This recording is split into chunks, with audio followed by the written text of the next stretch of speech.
Beef കഴിച്ചിട്ട്. നിങ്ങളങ്ങനെ കഴിക്കണ്ട, അവനോട് വാങ്ങണ്ടെന്ന് പറ.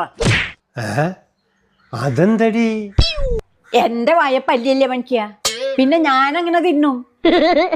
നീ സുന്ദരി അവനുള്ള പല്ലെടുത്ത് കളഞ്ഞിട്ടല്ലേ ഇപ്പൊ എങ്ങനെയുണ്ട്? നിങ്ങൾ ഇപ്പൊ ചെന്ന് മീൻ മേടിച്ചാ മതി എന്ന് പറയുന്നു.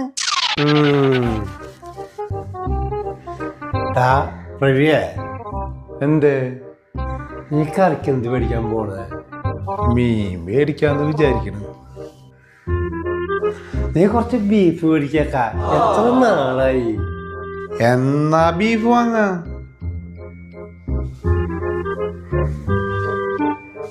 മോളെ, എന്താച്ചാ അമ്മ ചോദിച്ചാലേ അച്ഛൻ മീൻ മേടിക്കാനാണ് പറഞ്ഞെന്ന് പറയണം കേട്ടാ.